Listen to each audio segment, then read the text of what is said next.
శ్రీ సాయినాథాయ నమః. శ్రీ సాయి సచరిత్రము 37వ అధ్యాయము. ప్రస్తావన చావడి ఉత్సవం. హేమాడ్పంతి అధ్యాయంలో కొన్ని వేదాంత విషయములు ప్రస్తావించిన పిమ్మట చావడి ఉత్సవం గురించి వర్ణించుచున్నాడు. ప్రస్తావన: శ్రీ సాయి జీవితం మిగుల పావనమైనది. వారి నిత్యకృత్యములు ధన్యములు. వారి పద్ధతులు చర్యలు వర్ణింపలన్నవి కానివి. కొన్ని సమయములందు వారు బ్రహ్మానందంతో మాయమర్చెడివారు. మరికొన్ని సమయములందు ఆత్మజ్ఞానంతో తృప్తి పొందేవారు. ఒకనొకప్పుడు పనులు నెరవేర్చుచు ఎట్టి సంబంధం లేనట్లు ఉండేవారు. ఒకప్పుడు ఏమీ చేయనట్లు కనిపించినప్పటికీ వారు సోమరిగా గాని నిద్రితులుగా గాని కనిపించేవారు కారు. వారు ఎల్లప్పుడూ ఆత్మానుసంధానం చేసేవారు. వారు సముద్రం వలె శాంతముగా తొనకక ఉండినట్లు కనిపించినను వారి గాంభీర్యము లోతు కానరానిది. వర్ణనాతీతమైన వారి నైజము వారి గాంభీర్యము లోతు కనుగొనరానివి.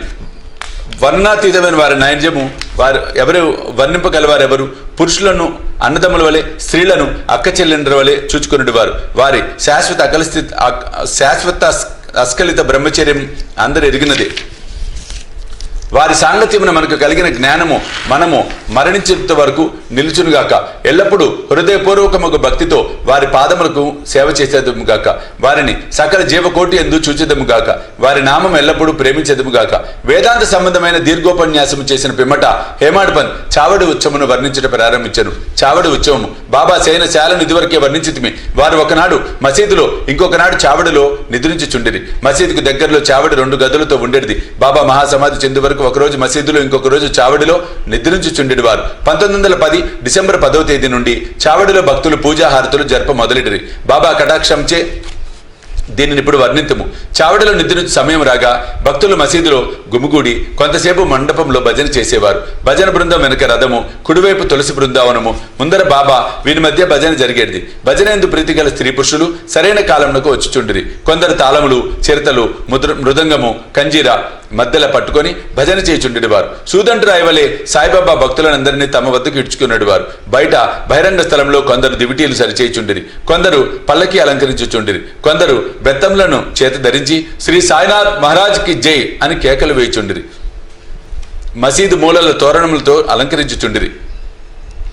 మసీదు చుట్టూ దీపముల వరుసల కాంతిని వెదజల్లుచుండెను. బాబా గుర్రం సేవకర్ణ సజ్జితే బయట నిల్చుండును. అప్పుడు తాత్య పాటిల్ కొంతమందిని వెంటబెట్టుకొని వచ్చి బాబాను సిద్ధంగా ఉండమని చెప్పేవాడు. బాబా నిశ్చలముగా కూర్చునేవారు. తాత్య పాటిల్ వచ్చి బాబా చంకలు చేయివేసి లేవనెత్తుచుండెను. తాత్య బాబాను మామ అని పిలిచేవారు. నిజంగా వారి బాంధవ్యము మిక్కిలి సన్నిహితమైనది. బాబా శరీరంపై మామూలు కఫిని వేసుకొని, చంకలో సటకా పెట్టుకొని, చిలుమును పొగాకును తీసుకొని, పైన ఉత్తరం వేసుకొని బయలుదేరటకు సిద్ధపడుచుండ్రి. పిమ్మట తాత్య జలతార సెల్లాను బాబా వడిలిపై వేసేవారు. అటు పిమ్మట బాబా తన కుడి పాదము బొటన వేలుతో దునిలోని కట్టెలను ముందుకు తోసి కుడి చేతితో మండుచున్న దీపమును ఆర్పి చావడికి బయలుదేరేవారు. అన్ని వాయిద్యములు మ్రోగడివి. మతాబు మందు సామాన్లు అనేక రంగులు ప్రదర్శించుచు కాల్చెడివి. పురుషులు స్త్రీలు బాబా నామం పాడుచు మృదంగము వీణల సహాయంతో భజన చేయుచు ఉత్సవంలో నడుచుచుండిరి. కొందరు సంతసంతో నాట్యమాడుచుండిరి. కొందరు జెండాలను చేతబట్టుకొని చుండిరి. బాబా మసీదు మెట్లపైకి రాగా కల్దారులు శ్రీ సాయినాథ్ మహారాజ్కి జై అని కేకలు పెట్టుచుండిరి. బాబాకి ఇరుపక్కల చామరులు మొదలగును పట్టుకొని విసురుచుండిరి. మార్గమంతయు అడుగులకు మడుగులు పరిచేవారు. వానిపై బాబా భక్తులు కేలుతతో నడిచేవారు. తాత్య ఎడమ చేతిని, మహల్సాపతి కుడి చేతిని, బాబు సాహెబ్ జోగ్ శిరస్సుపై ఛత్రం పట్టుకునేవారు. ఈ ప్రకారం బాబా చావడిని పయనముగుచుండెను. బాగుగాను పూర్తిగాను అలంకరించిన ఒక గుర్రము శ్యామకర్ణ దారి తీయుచుండెను. దాని వెనక పాడేవారు, భజన చేయవారు, వాయిద్యమును మ్రోగించేవారు భక్తుల సమూహం ఉండేది. హరినామస్మరణతో, బాబా నామస్మరణతో ఆకాశం బద్దలనగునట మారుమోగుచుండెను. ఈ మాదిరిగా శోభాయాత్ర మసీదు మూల చేరేసరికి ఉత్సవంలో పాల్గొన్న వారందరూ ఆనందించుచుండిరి. ఈ మూలకు వచ్చేసరికి బాబా చావడి వైపు ముఖం పెట్టి నిలిచి ఒక విచిత్రమైన ప్రకాశంతో ఉండేవారు. వారి ముఖము ఉదయ సంధ్య వలె లేదా బాలబాణుని వలె ప్రకాశించుచుండెను. అచట బాబా ఉత్తరము వైపు ముఖం పెట్టి కేంద్రీకరించిన మనసుతో నిలిచేవారు.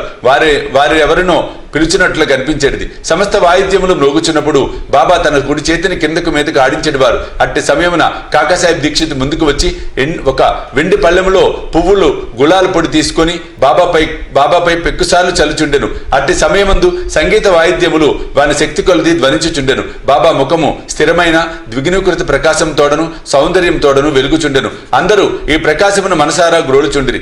ఆ దృశ్యమును ఆ శోభను వర్ణించుటకు మాటలు చాలవు. ఒక్కొక్కప్పుడు ఆనందమును భరించలేక మహల్సాపతి దేవత ఆవేశించిన వాని వలె నృత్యం చేయవాడు. కానీ బాబా యొక్క ధ్యానమే మాత్రం చెదరక చేయుచు ఉండేది. చేతిలో లాంతర్ పట్టుకొని తాత్యా పాటిల్ బాబాకు ఎడమ పక్క నడుచుచుండెను. భక్త మహల్సాపతి కుడివైపు నడుచుచు బాబా సల్లాయంచును పట్టుకునేది వారు. ఈ ఉత్సవం ఎంతో రమణీయంగా ఉండేది. వారి భక్తి చెప్పనలవి కానిది. ఈ పల్లకి ఉత్సవం చూచుటకు పురుషులు, స్త్రీలు, ధనికులు, పేదవారు గుమ్ముగూడుచుండిరి. బాబా నెమ్మదిగా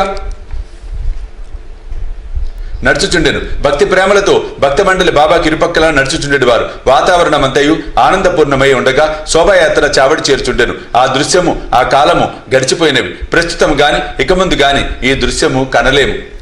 అయినను ఆ దృశ్యమును జ్ఞప్తి తెచ్చుకొని భావం చేసినచో మనసుకు శాంతి, తృప్తి కలుగును. చావడిని బాగుగా అలంకరించుచుండిరి.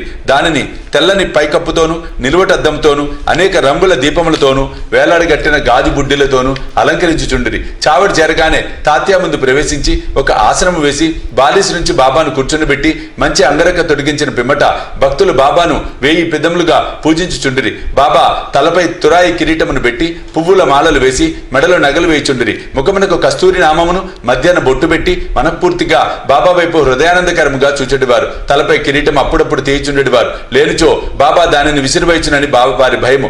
బాబా భక్తుల అంతరంగమును గ్రహించి వారి కోరికలను లొంగి ఉండేవారు. వారు చేయు దానికి అభ్యంతరం పెట్టువారు కారు. ఈ అలంకారంతో బాబా మిక్కిలి సుందరంగా కనిపించుచుండిరి. నానాసాహెబ్ నిమోన్కర్ గిరున తిరుగు కుచ్చల చిత్రమును పట్టుకొని చుండెను. బాబుసాహెబ్ జోగ్ యొక్క వెండి పళ్ళెములో బాబా పాదములు కడిగి అర్ఘ్యపాద్యములు అర్పించి చేతులకు గంధము పూసి తాంబూలం నిచ్చుచుండెను. బాబా గద్దెపై కూర్చొని ఉండగా తాత్యా మొదలగు భక్తులు వారి పాదములకు నమస్కరించుచుండిరి. బాలిసిపై ఆనుకొని బాబా కూర్చొని ఉండగా భక్తులు ఇరువైపులా చామరలతోనూ విసనకర్రలతో విసిరిచుండిరి. అప్పుడు శ్యామ చిలుమును తయారు చేసి తాత్యాకి ఇవ్వగా అతడు పీల్చి బాబాకి ఇచ్చుచుండెను. బాబా పీల్చిన పిమ్మట భక్త మహల్సాకు ఇచ్చేవారు. తదుపరి ఇతరులకు లభించుచుండెను.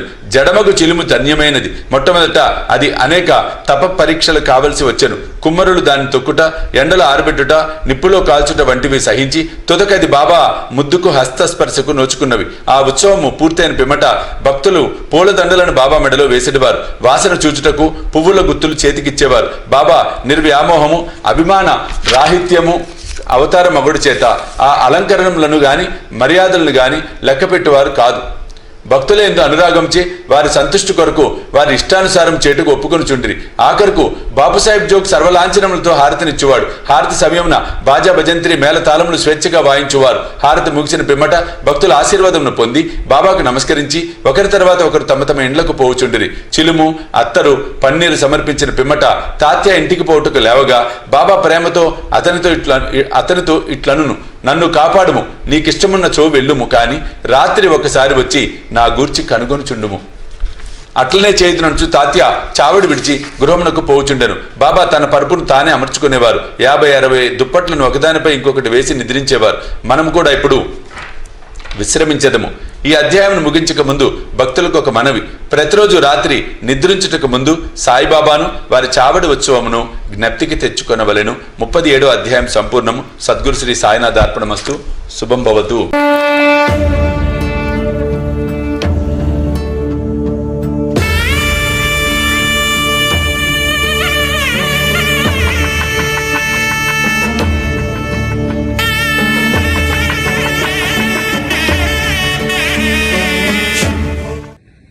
సాయి దివ్య రక్షా కవచ యంత్రానికి స్వర్ణ కవచం